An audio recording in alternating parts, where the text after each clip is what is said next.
2023년 9월 24일 길가온교회 주일예배 말씀입니다. 오늘 본문은 누가복음 24장 13절에서 24절까지 말씀입니다. 같이 봉독하겠습니다. 그날에 그들 중 둘이 예루살렘에서 25리 되는 엠마오라 하는 마을로 가면서 이 모든 된 일을 서로 이야기하더라. 그들이 서로 이야기하며 문의할 때에 예수께서 가까이 이르러 그들과 동행하시나 그들의 눈이 가리어져서 그인 줄 알아보지 못하거늘 예수께서 이르시되 너희가 길 가면서 서로 주고받고 하는 이야기가 무엇이냐 하시니 두 사람이 슬픈 빛을 띠고 머물러 서더라. 그 한 사람인 글로바라 하는 자가 대답하여 이르되 당신이 예루살렘에 체류하면서도 요즘 거기서 된 일을 혼자만 알지 못하느냐. 이르시되 무슨 일이냐. 이르되 나사렛 예수의 일이니 그는 하나님과 모든 백성 앞에서 말과 일에 능하신 선지자이거늘 우리 대제사장들과 관리들이 사형 판결에 넘겨주어 십자가에 못 박았느니라. 우리는 이 사람이 이스라엘을 속량할 자라고 바랐노라. 이뿐 아니라 이 일이 일어난 지가 사흘째요. 또한 우리 중에 어떤 여자들이 우리로 놀라게 하였으니 이는 그들이 새벽에 무덤에 갔다가 그의 시체는 보지 못하고 와서 그가 살아나셨다 하는 천사들의 나타남을 보았다 함이라. 또 우리와 함께한 자 중에 두어 사람이 무덤에 가 과연 여자들이 말한 바와 같음을 보았으나 예수는 보지 못하였느니라 하거늘. 오늘은 우리를 포기하지 않는 예수님이라는 제목으로 하나님 말씀 전하겠습니다. 우리는 세상을 살아가면서 다양한 사람들과 관계를 맺고 있습니다. 그런데 그 많은 사람들이 처음부터 끝까지 나와 잘 맞고 나를 실망시키지 않은 적이 있습니까? 아마도 없을 것입니다. 아무리 친한 친구 사이라고 할지라도 또 부모님과의 관계에서도 부부 관계에서도 완벽한 사람은 없기 때문입니다. 그런데 놀라운 것은 성도들 중에 주님께 실망을 했다라고 말하는 분들이 있다는 겁니다. 여러분도 혹시 예수님을 믿으면서 예수님께 실망한 적이 있습니까? 그런데 그 실망이 과연 실망이라고 할 수 있을까? 오늘 본문을 보시면 이것이 무슨 내용입니까? 13절과 14절을 보겠습니다. 그날에 그들 중 둘이 예루살렘에서 25리 되는 엠마오라 하는 마을로 가면서 이 모든 된 일을 서로 이야기하더라. 여기에 나오는 그날은 예수님이 부활하신 날입니다. 바로 그날에 두 사람이 예루살렘에서 25리 약 10km 정도 떨어진 엠마오라는 마을로 가면서 예수님에게 실망한 이야기를 하고 있는 겁니다. 이 사람들은 예루살렘을 떠나 고향으로 돌아가는 길인데 이 사건의 의미는 이제 교회를 떠난다는 것과 같은 것입니다. 왜냐하면 이들이 누굽니까? 엠마오로 가는 두 제자였기 때문입니다. 그들이 예루살렘을 떠나 엠마오로 갔다는 것은 교회에서 세상으로 가는 길이었습니다. 제자들이, 성도들이 교회를 떠나 세상으로 간다고 하면 그게 맞는 말입니까? 틀린 말입니다. 뭔가 일이 생겼구나 이런 생각이 들게 합니다. 그렇다면 그들은 왜 예루살렘에서 엠마오로 갔을까? 이것은 예수님에게 크게 실망했기 때문인데 그 실망의 이유가 본문에 나오고 있습니다. 본문 21절을 보겠습니다. 우리는 이 사람이 이스라엘을 속량할 자라고 바랐노라. 이뿐 아니라 이 일이 일어난 지가 사흘째요. 여기에 보면 예수님을 향한 두 제자의 기대가 나오는데 그것이 무엇입니까? 이스라엘의 속량이었습니다. 다시 말해 이 사람들의 소망은 예수님이 이스라엘을 로마의 식민지로부터 구해줄 것이다 라고 여겼던 겁니다. 그런 큰 기대를 가지고 예수님을 따랐습니다. 예수님이 예루살렘에 입성할 때만 해도 많은 사람들이 호산나를 외치면서 환영하지 않았습니까? 요한복음 12장 12절과 13절에 보니까 그 이튿날에는 명절에 온 큰 무리가 예수께서 예루살렘으로 오신다는 것을 듣고 종려나무 가지를 가지고 맞으러 나가 외치되 호산나 찬송하리로다 주의 이름으로 오시느니 곧 이스라엘의 왕이시여 하더라. 이 정도 분위기면 로마를 정복하고 이스라엘의 해방을 가져올 만했는데 그런 희망이 가득 찬 예루살렘에서 예수님은 아무런 저항도 하지 않고 죽었던 것입니다. 그래서 예수님께 크게 실망을 하고 이제는 예수님께 바랄 것이 더 이상 없다 하는 생각에 고향으로 가는 중이었습니다. 그들의 생각에는 예수님이 거뜬히 로마로부터 이스라엘을 독립시킬 능력이 있어 보였습니다. 예수님이 공생의 기간 얼마나 많은 능력을 베푸셨습니까? 보리떡 5개와 물고기 2마리로 5,000명을 먹였고 안전뱅이를 일으켰고 소경의 눈을 뜨게 하셨습니다. 심지어 죽은 나사로도 살려내지 않았습니까? 여러분, 이런 사건들을 생각을 해보시면 전쟁을 할 때 군인들에게 식량을 보급하는 것이 중요한데 그냥 보리떡 몇 개와 물고기 몇 마리만 있으면 5,000명을 그 자리에서 먹이니까 식량 보급에 걱정이 없었을 겁니다. 또 전쟁을 하다가도 다리를 다쳐도 눈을 다쳐도 예수님이 고쳐주시면 그만입니다. 심지어 적의 칼에 죽더라도 다시 살릴 수 있으니까 이 싸움은 만약에 전쟁을 한다고 해도 이긴 거나 다름이 없었던 겁니다. 그러니까 거뜬히 로마로부터 우리를 속량할 자라고 믿기에 부족함이 없었습니다. 그런데 그런 능력이 있는 분이 허망하게 잡혀서 아무런 저항도 못하고 십자가에서 죽었으니 실망할 수밖에 없었고 더 이상 예루살렘에 머물 이유가 없었던 겁니다. 그래서 우리 고향으로 가자, 괜히 시간만 낭비했다, 그렇게 엠마오로 가고 있었습니다. 이들의 기대가 충족되지 않았을 때 크게 실망했던 것입니다. 그런데 여러분 생각해 보시기 바랍니다. 실망한 이유와 원인은 예수님께 있는 것이 아닙니다. 그들 자신에게 있습니다. 자기들의 기대, 자기들의 희망사항은 예수님이 하시고자 했던 사역과 달랐던 겁니다. 그들은 로마의 식민지로부터 회복시켜줄 메시아를 바라고 고대했지만 예수님이 이 땅에 오신 목적은 그것보다 훨씬 더 크고 위대한 일이었습니다. 온 인류를 죄악의 사슬로부터 해방시키는 일, 사망에 매여 일생의 종노릇하는 영혼을 자유케 해주는 것이었습니다. 시편 107편 말씀을 보시면 이에 그들이 그 환난 중에 여호와께 부르짖음에 그들의 고통에서 구원하시되 흑암과 사망의 그늘에서 인도하여 내시고 그들의 얽어맨 줄을 끊으셨도다. 여호와의 인자하심과 인생에게 행하신 기적으로 말미암아 그를 찬송할지로다. 죄와 저주를 끊고 십자가로 지옥문을 막고 천국문을 열어주셨던 겁니다. 어떻습니까? 하나님의 생각은 언제나 우리의 생각보다 크고 높으신 분입니다. 예수님의 계획은 항상 우리의 계획보다 훨씬 더 크고 풍성하다 하는 것을 믿으시기 바랍니다. 예수님이 내 생각대로 응답해 주시지 않고 내 뜻대로 인도하지 않을 때가 있습니다.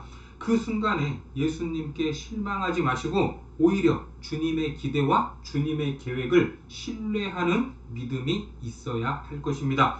그러면 실망이 아니라 나 자신을 돌아볼 수 있습니다. 그래, 내 생각보다 더 크신 주님의 인도하심이 있을 거야. 더 좋은 길이 열릴 거야. 그런데 자기 욕심과 자기 기대만 생각하면 예수님이 한없이 원망스럽고 실망스러운 것입니다.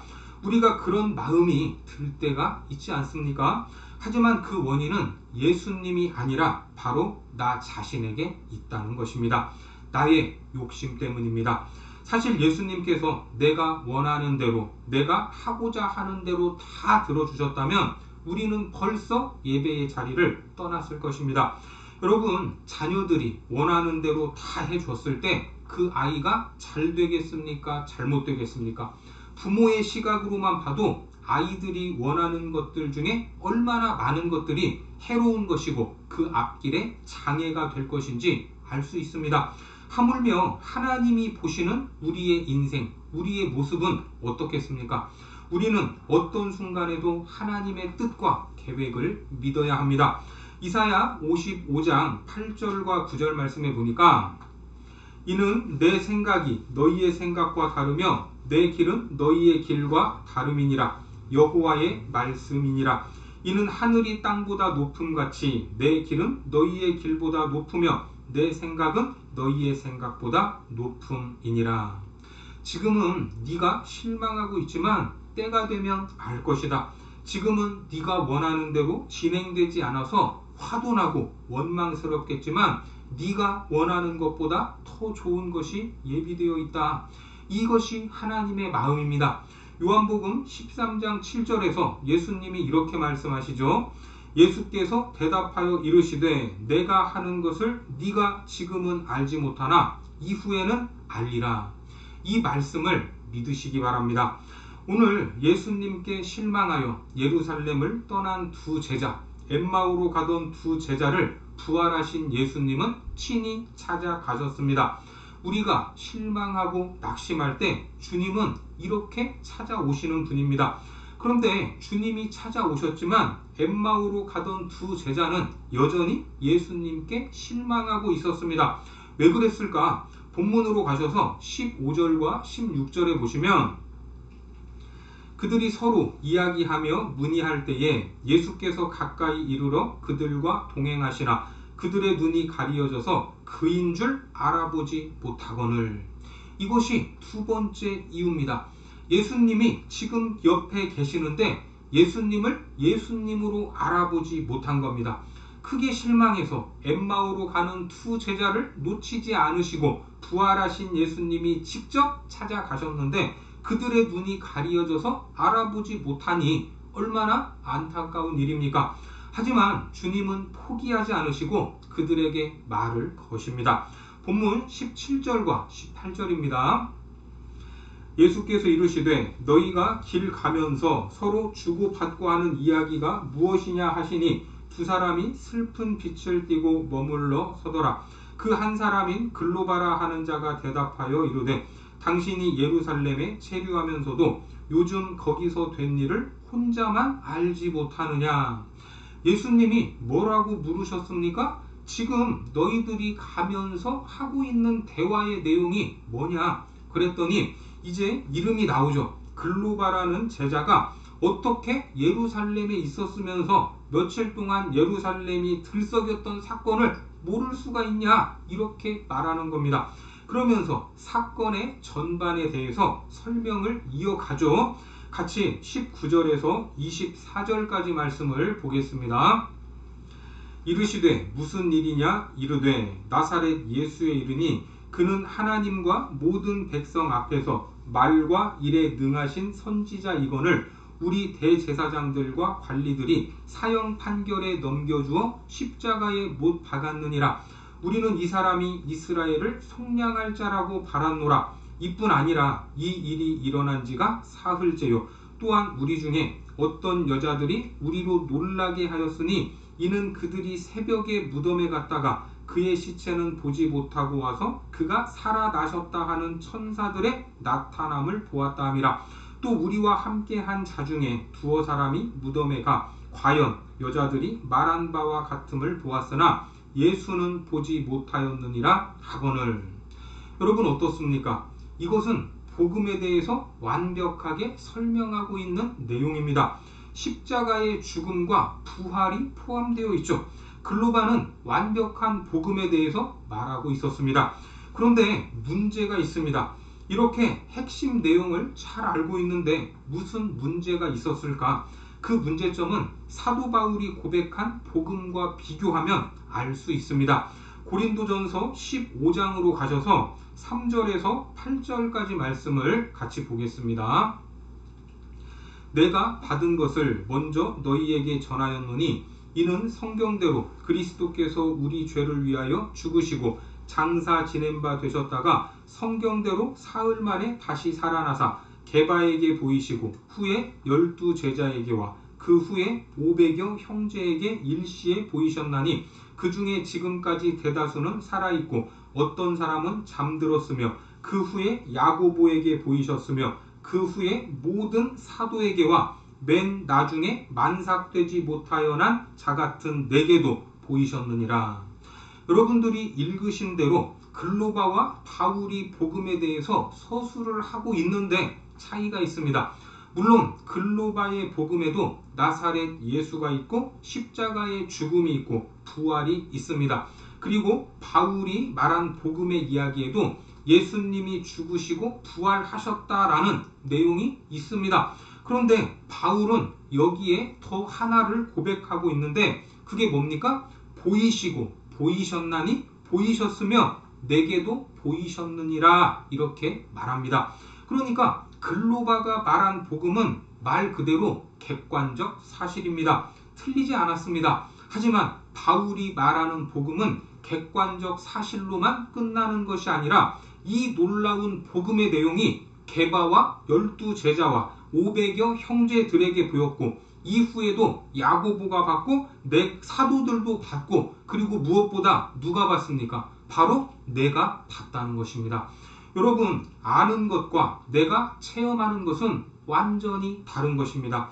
구원받지 못했어도 교회에 다니지 않아도 예수님에 대해 설명하고 말할 수 있습니다. 김용옥 씨를 보시면 요한복음 강해를 했고 TV에 나와서 성경에 대해 설명도 했습니다. 하지만 그분이 예수를 믿느냐? 적어도 제가 알기로는 지금까지는 안 믿는 걸로 알고 있습니다. 그러니까 내가 말한 복음에 능력이 없는 이유는 내가 경험한 예수 그리스도가 없기 때문입니다. 내가 본 예수, 내가 체험한 예수가 없기 때문에 그런 결과가 나타나는 겁니다. 왜 말씀을 전해도 그 말씀에 힘이 없을까? 그 말씀을 보지 못했기 때문에 체험하지 못했기 때문입니다. 우리 주님은 늘 우리와 함께 계십니다. 그렇게 약속을 주셨습니다. 마태복음 28장 20절에 보면 내가 너희에게 분부한 모든 것을 가르쳐 지키게 하라. 볼지어다 내가 세상 끝날까지 너희와 항상 함께 있으리라 하시니라. 그런데 문제는 우리가 주님을 보지 못하고 느끼지 못하고 누리지 못하니까 딴소리를 하고 있다는 겁니다. 머리로는 알겠는데 경험을 못하니까 믿지 못하는 것입니다. 에베소서 4장 13절에 보면 우리가 다 하나님의 아들을 믿는 것과 아는 일에 하나가 되어 온전한 사람을 이루어 그리스도의 장성한 분량이 충만한 데까지 이르리니. 우리의 기도가 응답되지 않을 때 어떤 생각을 하십니까? 주님이 나와 함께 하지 않는구나 이렇게 믿어버립니다. 하지만 그게 아닙니다. 우리의 요구대로 주님이 응답하지 않아도 우리를 떠나시지 않습니다. 더 좋은 것을 예비하시고 더 좋은 때를 기다리고 계시다라는 말입니다. 우리가 그런 주님을 보지 못하는 것은 예수님을 바라보지 않기 때문입니다. 너무 멀리 있으면 우리가 잘 보지 못하죠. 그런데 너무 가까이 있어도 알아보지 못할 수 있습니다. 그래서 등잔 밑이 어둡다라는 그런 속담도 있지 않습니까? 우리가 예수를 믿는다는 것은 나에게 목자가 생긴다는 겁니다. 시편 23편이 생각이 나죠. 시편 23편 1절에 보면 이렇게 말씀하죠. 여호와는 나의 목자시니 내게 부족함이 없으리로다. 물론 뒤로 가면 물가로 인도하시고 내 영혼을 소생하고 의의 길로 인도하고 해를 두려워하지 않고 내 잔이 넘친다고 고백하지만 사실 여호와는 나의 목자시니 이 한마디면 다 끝나는 것입니다. 더 이상 무슨 말이 필요하고 무슨 설명이 필요하겠습니까? 부활하신 예수님이 언제나 우리의 목자가 된다는 사실을 믿으시기 바랍니다. 그분이 함께 계시면 승리하게 됩니다. 사자가 덤벼도 두렵지 않고 사나운 곰이 다가와도 도망치지 않는 것입니다. 이미 목자 되신 주님이 승리하셨기 때문입니다. 오늘 큰 실망감을 안고 예루살렘을 떠난 2명의 제자, 엠마오로 가는 그들을 주님께서는 포기하지 않으셨습니다. 그리고 찾아가셔서 그들의 어두운 눈을 열어주셨던 겁니다. 내가 너희와 함께 하고 있다. 그리고 실망하여 엠마오로 향하던 그들의 인생 방향을 다시 바꾸어 주셨던 겁니다. 누가복음 24장 31절에서 35절까지를 보겠습니다. 그들의 눈이 밝아져 그인 줄 알아보더니 예수는 그들에게 보이지 아니하시는지라. 그들이 서로 말하되 길에서 우리에게 말씀하시고 우리에게 성경을 풀어 주실 때에 우리 속에서 마음이 뜨겁지 아니하더냐 하고 곧 그때로 일어나 예루살렘에 돌아가 보니 11 제자 및 그들과 함께한 자들이 모여 있어 말하기를 주께서 과연 살아나시고 시몬에게 보이셨다 하는지라. 두 사람도 길에서 된 일과 예수께서 떡을 떼심으로 자기들에게 알려지신 것을 말하더라. 그들은 다시 예루살렘으로 향했고 거기에서 자기들도 봤다 이렇게 고백을 하고 있습니다. 그렇습니다. 예수님은 우리를 실망시키지 않으시고 다시 사명의 자리, 다시 믿음의 자리로 인도하시는 분입니다. 우리를 포기하지 않으시는 주님과 함께 사명의 자리에서 포기하지 않는 그 사랑을 전하시고 내가 보고 내가 경험하고 느꼈던 예수 그리스도 그분을 증거하는 거룩한 백성들이 되시기를 주님의 이름으로 축원합니다. 기도하겠습니다. 하나님, 신앙생활을 하면서 때로 주님께 실망했다며 원망하고 잘못된 방향으로 갈 때가 있었음을 고백합니다. 하지만 실망의 원인이 내 욕심과 헛된 욕망이었음을 보게 됩니다. 우리 생각보다 크고 높으신 하나님을 우리가 바라보기를 원하오니 우리의 어두운 눈을 열어주시고 놀라운 사랑을 증거하는 참된 제자의 삶이 되도록 인도하여 주옵소서. 예수님의 이름으로 기도드립니다. 아멘.